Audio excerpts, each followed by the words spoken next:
Donald Williams, owner of the Wines New Orleans Bistro, and I am on Love My Dirty South podcast. Yeah, baby. Hey, my baby. All right, you guys, we're about to go into D1's Bistro and try this New Orleans Southern cuisine. Let's get it. What it do, what it do, what it do, y'all. It is your girl, I Am Sip Love, and of course we are here with another episode of Love My Dirty South podcast.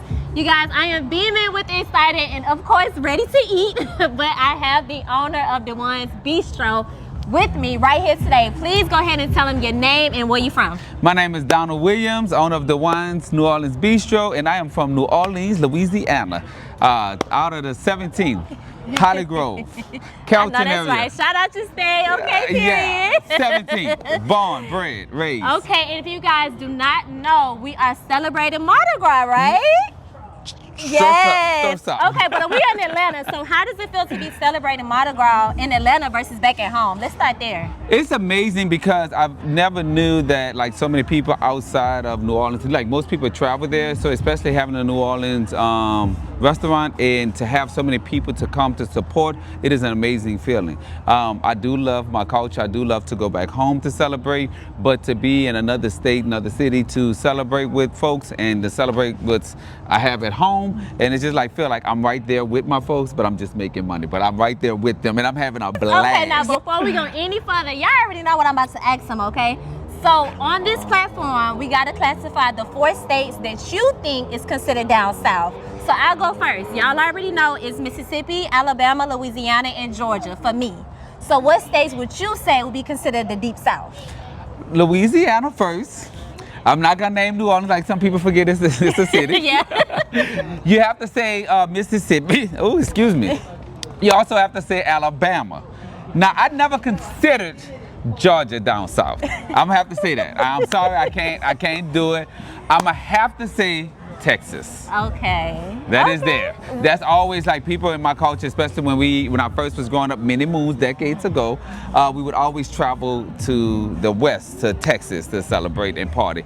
Atlanta wasn't considered the south. Okay, it was considered I like the that. east. Okay, I'll let it slide. You gotta ask the facts. Okay, I know that's right. Y'all heard them, all right? So we're gonna start off with the inspiration, okay? So you said that I love the support from back at home, you know, how you came here to Atlanta. So let's talk about the inspiration behind D1's Bistro. D1's Bistro, my friends always tell me, I didn't know I said as much.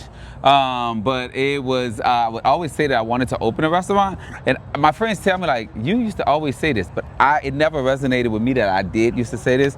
But I have 2 godsons, Blake and I have DeWine, and I wanted to do something unique, and I don't have any kids myself, but I've always wanted to set them up for success. So the first, of course, I had to go with my oldest godson. He's in his 30s. I had to first go with him, and I was like, I love his name, love him, love my godchild. So everything was about him. And I just wanted to give him something, and it was DeWine's. And I was just like, how can I do it? And DeWine, and I wanted I think most like X or Facebook or certain businesses, they're more successful and it's more household names when it's a one-word name. So everybody loves just DeWine's. They don't even have to say the full name, DeWine's New Orleans Bistro. I just wanted a one-word name, and I was just like, hey, I called my godson up. I was like, I want to name it after you.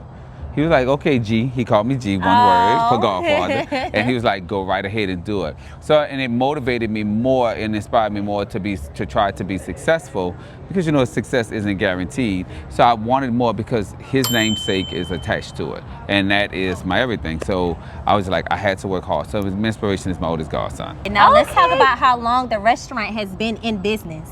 Guess what? March 16th, that's coming up, will be 2 years. What? You'll be in his tools. I know that's right. Yeah. So let's talk about the grand opening when you first opened D1's Bistro. That was hard. It was hard. It was scary because I'm an accountant by trade. So I've owned an accounting firm for now this year be 20 years. So at the time it was like 17, 18 years. So I've owned multiple businesses. So when opening this business, it was very scary because I didn't succeed like I would have liked to succeed, but I had a lot of foundation and learning from other businesses that were not successful, but it also built the foundation for me to be here to be successful. So I kissed a lot of frogs, and then I met my prince. Aww. So it was very hard and it was very scary. So I'll send a message and motivation to people that just because things don't work out how you want to today doesn't mean it isn't preparing you for tomorrow. So take what you learned yesterday and build it for today and build it for the next day. Because like I tell people all the time, your future is my past. So you can create the foundation and take what you have and build on it. And that's stuff that gives you the strength. And I mean stuff that I learned 10 years ago while in business, I still use it in today. Yes. And it's more as I'm like, I can deal with it, I can handle it, but also I prevent a lot of problems from happening. Now, is Atlanta the only location that Dewan's Bistro is in? Atlanta is the only location, but it's opening up a sister restaurant. So, but Atlanta is the only location for Dewan's New Orleans Bistro. Okay, now you know I gotta ask, why isn't Dewan's Bistro in New Orleans? Because one, we gotta talk about that because see, we moved out of our down south for better opportunities, right? But do you think that it's only right for you to pour back into your city by having a restaurant in your city? I think it's oversaturated. The food is there. I think that what I have here, and especially what made me want to do New Orleans style, because I used to go to certain, I'm not going to call anybody restaurant out, but there's a lot of restaurants I used to frequently visit, but I wish it had that home taste. So, and what I did, I never went to culinary school, so what I did was I came in, it's like I was cooking like it's home style, like I am at home. So that's what you get. You get the authentic food here. You get authentic gumbo, you get authentic red beans and rice. You don't get the commercial style. You don't get the bland food. And that's what I felt. They had the dish, but they didn't have the flavor. So I wanted to bring that here. New Orleans, the reason why I didn't go back home and do it, because there's a lot of restaurants there and I felt the competition was too thick. And I didn't felt it was oversaturated there, and I felt it was more of a need here. And as you can see from the success of it all, I was right. Hey man, there you go. I want you to kind of tell me, where did you get, I guess, the idea of the cooking? Like, did your mom used to cook, your dad used to cook? Who used to cook the best growing up in your Deep South area? All right. Cooking wise, my grandparents are on my paternal side is from Mississippi. My mother's side is from New Orleans. But cooking wise, I'll tell you the God honest truth, and my mother would tell you this. I had to survive. I always wanted to be, I guess, grown. And I wanted to be out on my own. So my mother told me, I was like, I'm moving out because I don't want to pay you $50 rent. Thank you. Okay. My mother told me, she said, if you can find anything better than this, jump on it. I said, girl, I can. And I left. But when I got there, I didn't realize I had to cook, I had to clean, I had to wash clothes, I had to do everything my mother did for me for 50. So I didn't have money, so I had to take $25 and make it stretch. So I used to have to buy go grocery shopping and shop for the month and shop but basically I couldn't afford to eat out. So I basically had to learn, and just like I'll call my mother, of course, and also like mainly talk to her about a lot of dishes, and we'll share different recipes. And back then, I'm much older, we didn't have social media then, so I had to be on the phone, holding the phone. I couldn't do TikTok and watch and sit the phone up. I used to have to pick up the phone and call and hang up and call back. Did you say do this? Did you say add this? And some things is just like, hey, it didn't taste right. You have to just go for what you know. I want you to tell the people, I guess, how did you go about selecting your community or the people that was going to be a part of the process of Dewan's Bistro here in Atlanta? How did you go about choosing that? I'm gonna tell you like this. I'm a risk taker. Okay. I think sometimes that I've learned with business that a lot of people put too much research and time into it, and then it affects them all the way all around. And it delays the process. So I didn't select, I just took what I had with me and I told them what I wanted to do and I just went for it. I was actually, a lot of places that I went to told me no. They told me I didn't have enough experience. I didn't have it on, mainly the basic experience. They wanted 2 years of a restaurant already opening. And that is the craziest thing ever, when a person tell you they want so much experience.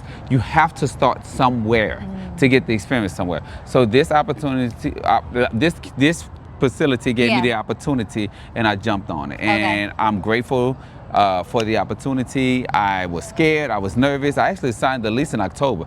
I didn't start working on this building until January. I was like, I was nervous. I was like, I didn't get these people all my money, and I don't know what the heck I'm gonna do.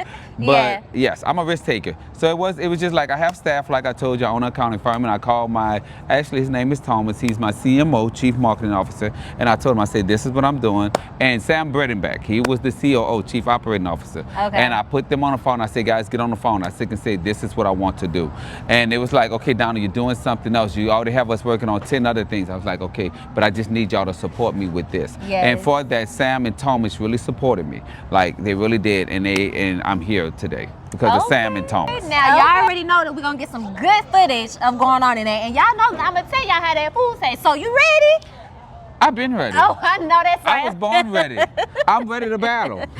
Okay, before we end here, please tell the people what's coming up for Dewan's Bistro and what do you want to see on those customers' faces when we go back in? Okay, I want to see smiles on their faces when you go back in. I will handle that part there. But what's coming is with Dewan's Bistro is we're expanding. We also adding a sister restaurant, Blake Oyster Bar. That's going to be off of Fairbairn Road, 510 Fairbairn Road. That should be open up in April of 2025. But Dewan's Bistro, as we have outgrown the space here, so we're looking for a new location to expand and open up more. God is good. I'm humble, I'm grateful, and I'm thankful. And I appreciate people like yourself to come and take the opportunity to allow me to get on your platform and share, talk about my awareness to my restaurant and, to give the exposure. I truly appreciate you. Of course. Please tell the people where they can follow the restaurant and keep up with new upcoming things. All right, Instagram is the perfect place. Dewan's Bistro, DJUANSBISTRO, okay? That's Dewan's Bistro on Instagram. It's the same as Dewan's New Orleans Bistro on Facebook. TikTok is Dewan's Bistro. We always announcing, but mainly a lot of events mainly get pushed on Instagram, but TikTok is a great platform as well too. It sends a lot of customers here. I'm about to say revenue, but it's the same thing. But it sends a lot of customers and get the exposure. So I do love, a lot of things do be posted on Instagram mainly. Okay, love my Dirty South family. We about to go tune into this Southern tradition, New Orleans food, okay? Stay in tune. Okay, my babies. Hey, my baby.